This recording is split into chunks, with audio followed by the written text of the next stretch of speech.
বিশাল সাইজের একটা লাউ, আরো অনেক ধরে আছে এখানে।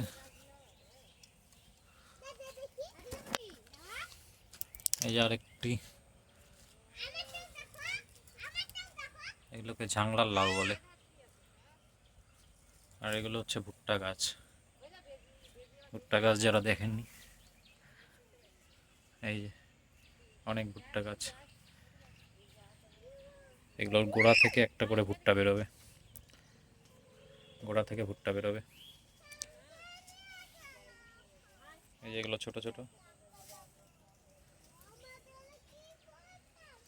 এই যে গোটা ক্ষেতটাই ভুট্টার ক্ষেত। এখানে আমরা এসেছি আজকে মাথাভাঙ্গার কাছাকাছি একটা জায়গা, কোচবিহারের থেকে একটু আগে। শিলিগুড়িতে নেমে সেখান থেকে গাড়ি ধরতে হবে মাথাভাঙ্গার। আমার মাসির বাড়ি, 107 কিলোমিটার শিলিগুড়ি থেকে। এখানে আমি প্রধানত ভুট্টার চাষ বেশি হয়, তামাকের চাষ বেশি হয়, আর এমনি সবজি তো হয়। এখানে একটি ছোট্ট মিষ্টি কুমড়া ধরে আছে, কিন্তু এখনো বড় হয়নি।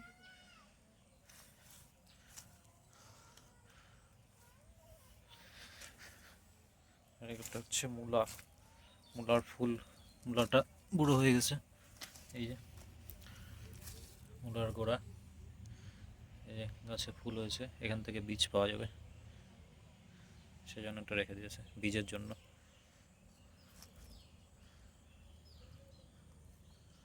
এই যে মূলা।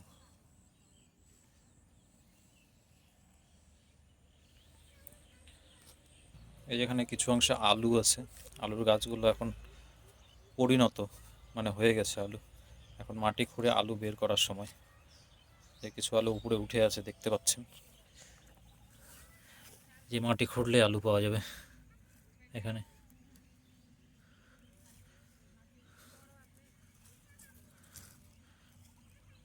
এই যে আলুর গাছ, এই যে আলু,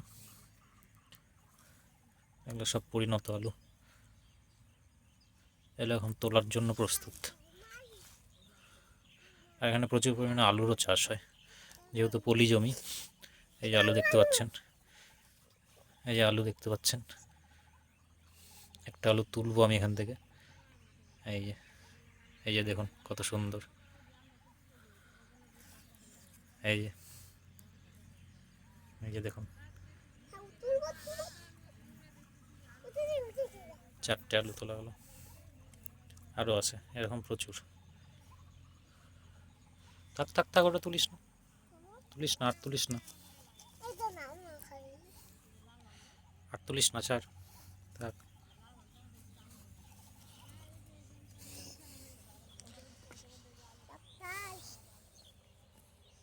এই যে সব এগুলো আলু, আলু তোলার জন্য প্রস্তুত। এগুলো সব গাছগুলো মরে মরে গেছে। আর এইটা হচ্ছে তামাক, যেটাকে আলাপাতা বলে স্থানীয় ভাষায়। এই যে বড় বড় পাতাগুলো, এই পাতাগুলো কেটে কেটে শুকোতে দেওয়া হয়। শুকানোর প্রসেসটাও পরে দেখাচ্ছি আমি। এই যে গোটা ক্ষেতটায় তামাকের ক্ষেত।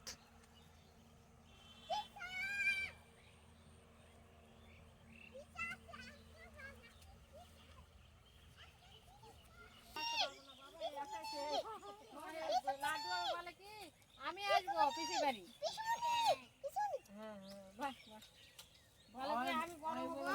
আমি আলু তুলবো, রাস্তাঘাট সব দেখে নিলাম।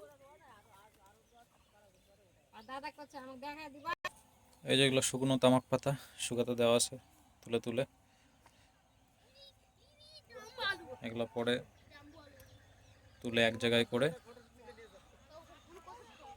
বিক্রি করে দেওয়া হয়। এই যে কিছু তুলে তুলে রাখা আছে পাতা, সার সার করে। যদি দেখতে পান, আমি অতটা দূরে যেতে পারছি না। এই সব আলুর বস্তা বস্তা ভরে রেখেছে, সব আলু তুলে তুলে।